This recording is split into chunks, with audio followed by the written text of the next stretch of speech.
Turning now from baseball to basketball, the first ever Hoops for Hunter Syndrome basketball tournament takes place this weekend in Chino. To tell us about it and to learn more about Hunter syndrome, we have Dr. Raymond Wang from Rady Children's Health and Ricky Chu, a Project Alive Board of Directors member. Ricky and Dr. Thank you so much for being with me. Thank you for having us. Okay, let me just start with who wants to answer the question of what is happening this Sunday? Just the big general question here. Either one of you. I'll do that one. Okay. Okay, so this Sunday, July 19th, we're doing a basketball tournament fundraiser with Project Alive and Booyah Hoops. It's called Hoops for Hunter Syndrome, and our goal is to raise funds to help families that are struggling with Hunter syndrome, whether it's medical bills, travel, anything else. Everything about that is just to raise funds for these families and to help raise awareness about not just Hunter syndrome, but other rare diseases, just so everyone has a better understanding of what everybody is going through and let these families know that they're not alone out there. Who's participating in the tournament? We opened it up, and a lot of it is just my friends that we play basketball with. There's some people that found it online and they said, hey, I want to be part of this. So it's just a group of basketball players, amateur, of course. We don't have any pros there, no slam dunks or anything, but just a bunch of amateur basketball players that play pickup and they want to be part of something bigger than just playing pickup hoops. Yeah, bigger than the game itself. Dr. Wang, what is Hunter syndrome? Sure. I would say the quickest way to explain it is it's a genetic condition. The patients who have Hunter syndrome have inherited what's called a deficiency or a lack of something called an enzyme. And that enzyme helps to break down waste products throughout the body, but especially in the brain. And if this enzyme is missing, then those waste products build up inside the brain, and it basically causes neurologic dysfunction. A lot of times I've heard of Hunter syndrome and related conditions referred to almost as pediatric Alzheimer's disease or pediatric dementia, because, usually children, they grow, they gain milestones, they, learn new skills. But because of this enzyme deficiency, kids with Hunter syndrome don't have that ability. They reach a plateau in their development, and eventually then they start to lose skills. And so it's a really tough condition to have, but it's a privilege to take care of Mr. Chu's boys, and there's hope for the future, which, hopefully Project Alive and other folks will have more to talk about. Thank you for that explanation. Heartbreaking to think about pediatric Alzheimer's. Ricky, you have two boys that are dealing with this, that have Hunter syndrome? Yes, my older son Skylar is 6. He's currently on ERT, which is a weekly 4-hour enzyme infusion. And my younger son Ollie, who's 3 right there, he was actually part of a clinical trial in the UK for gene therapy, and he was the first person in the world to receive it. So he's able to make his own enzymes right now. Oh, well, thank you for sharing your personal story. Your boys are beautiful. Your family's beautiful. How are they both doing? They're doing well. I mean, Skylar's doing really well in school. Ollie's still in pre-K, and he's very, very mobile. He's very active. Both of the boys are happy under the care of Dr. Wang. But yeah, they're doing well. They're very happy kids, very friendly. If you ever get to meet them, they'll probably not let you go. So, Aww. I love that. Little love bugs. Now, did your children inspire you to be a board member of Project Alive? Is that the connection there, Ricky? absolutely. Yes, Okay. yeah. I mean, when the boys they were diagnosed in 2024, right before Skylar's first birthday or his 4th birthday. He had his first enzyme infusion on his 4th birthday. And the first person I reached out to was Kristen McKay, who's the executive director of Project Alive, and she has a whole history with her family with Hunter syndrome, and she's very helpful in guiding me and my family through this very long journey. And, and that inspired me to be part of this because, we wouldn't be able to get our boys to where they're at without the assistance of other families. And, I want to be the same person and reciprocate that to families that need, whether it's advocacy, education, um, referrals to doctors. I've referred a lot of patients to Dr. Wang just because I trust his care. Yeah, I mean, they inspire me to do everything. Honestly, my boys do. Dr. Raymond, is it Dr. Wang or Dr. Wang? It's pronounced Dr. Wang, but it's Okay. okay. No, it's not okay. It's not okay. Dr. Wang, please forgive me on that. So No problem. you treat Skylar and Ollie. That's right. How common or how rare is Hunter syndrome? Well, good question. We think it's probably because the state of California actually started doing what's called newborn screening to look for newborns who have Hunter syndrome, because early diagnosis can mean early treatment and better developmental outcomes, better health outcomes. And so the state of California has been screening for Hunter syndrome since 2018. And overall, we think it's probably about, every 40 to 50,000 babies who are born, baby boys are born, end up having Hunter syndrome. So it's not very common, but it's common enough that, every year there are probably about 10 or so babies born in the state of California who have this. And just boys? Yeah, so this is what's called an X-linked condition. The gene that codes for this enzyme rests on the X chromosome. And since boys only have one X chromosome, most of the children who have Hunter syndrome are boys. There are a rare few girls or women who have Hunter syndrome, but by and large, most folks who have Hunters are boys. And what's the prognosis? Well, like I said, there's a lot of hope. The treatment that Ollie had aims to provide enzyme, not just for the body, but also for the cells of the brain.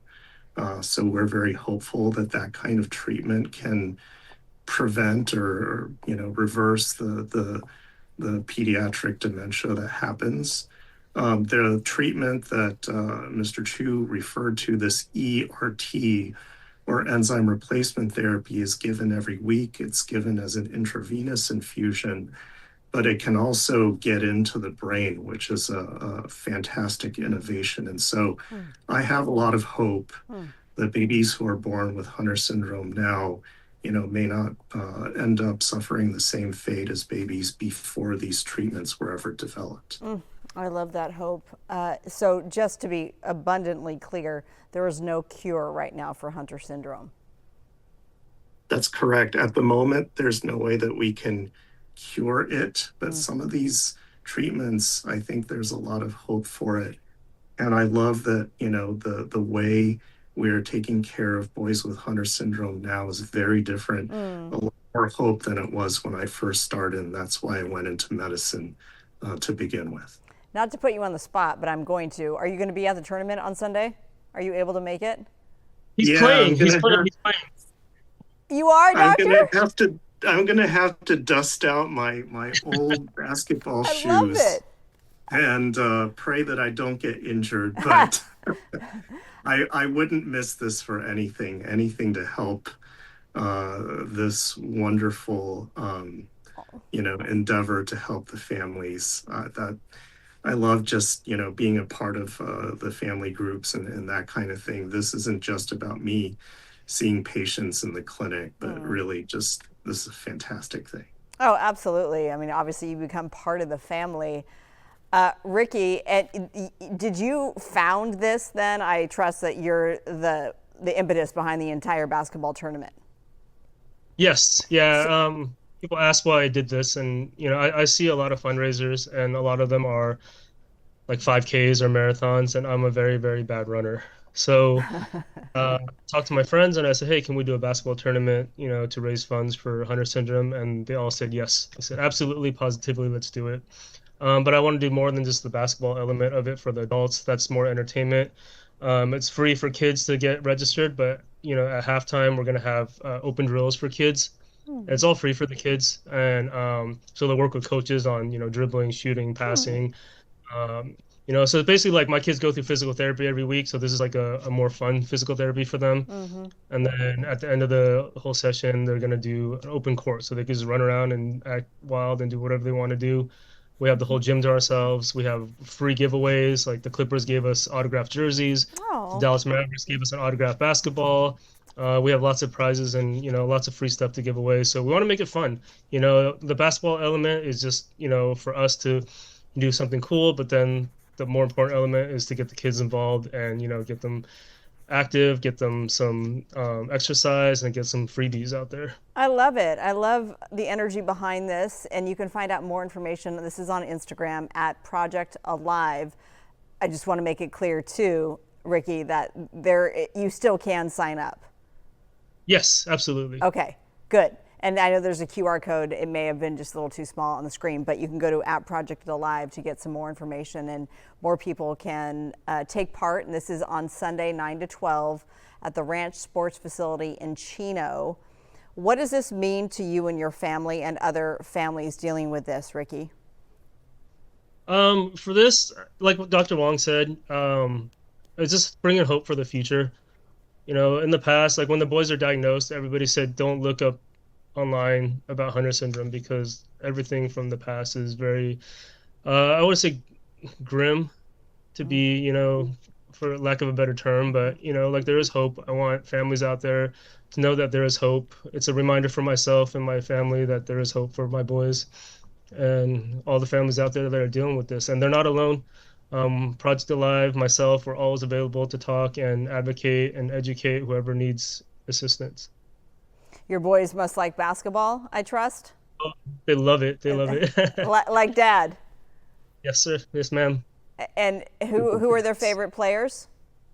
Skylar's very sad. The Clippers traded Zubac, who was his favorite player. Oh, And then they traded Kawhi, who was his second favorite player. So now he has to relearn the whole Clippers team, which he's really good at. So he should learn them pretty quick. But the new season hasn't started yet, so he doesn't right. have a current favorite Clipper player. But his all-time favorite player is Zubac. Is the Kawhi Leonard, did that deal go through yet, or is that still on hold? It's still on hold. Okay. We're waiting. Yeah, we were talking about that as breaking news last week on the stream. We had our sports anchor here with me. I was just looking that up. I want to make sure I'm up to speed on everything. Any final thoughts with you, Dr. Wang? All I have to say is in the 20 years I've been doing this, I have seen only more and more therapies being developed, and I'm really, really hopeful that there will be a cure for Hunter syndrome developed very, very soon. And it's such a privilege to take care of Ricky's boys and to just see, this grow from, just me being their physician to being a part of the community. It's so fulfilling.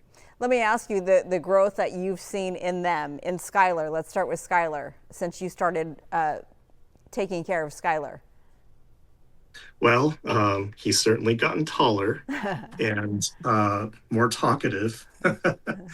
And we like to joke that Skylar's my biggest fan. Whenever he passes by the hospital, he'll ask Ricky and his wife, like, "Mommy, are we going to go see Dr. Wong today?" Oh. And it's really Oh heartwarming. gosh, that's so adorable. I love that. And what about Ollie?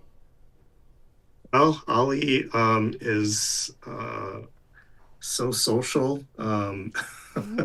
He's so super friendly.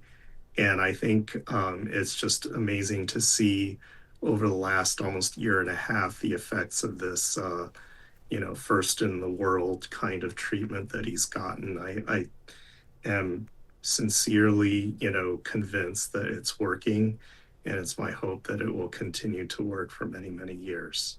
And let me ask you, Ricky, before I let you go, about the missus. How is your wife doing? She is doing better than me. She's very strong. I Hmm. actually lean on her a lot of the times. I'm more emotional than her about it. She's gone through the toughest times with my boys. Like with the gene therapy with Ollie, she had to sit through the chemo and then, the recovery and waiting for the grafting and all that. And Oh she was my by gosh. herself in the UK with Ollie isolated in a room. So she's very strong and she's doing well. Yeah, like I said, she's way tougher than me because that's a tough time that was a really rough time for both of them and all of us because we were separated too. I was back home with Skylar and we were separated for close to 4 months, Oh which is gosh. hard because we're all together. Well, the bond that you share is so strong and such a beautiful thing to see here. I love these pictures, and we really thank you for sharing your story and getting the word out about Hunter syndrome. Whatever we can do to amplify your message, we're doing. And again, if you want more information, check out at Project Alive on Instagram. I'll find it and I'll share it on my social as well. And hopefully we can get some more people to sign up and make a difference for your boys and other children who are dealing with this. Dr. Wang and Ricky Chu, thank you so much for being with me. It was nice to meet you both. Thank you so Thank you much. so much. And best wishes to your boys, of course. I hope Thank to you, meet thank them you. someday. Oh, I'm kidding. They I'm look sure they'll like be thrilled to meet you. little dolls. Okay, very good. Thank you Thanks for both. having me. We'll be right back here on the Fox Local Stream.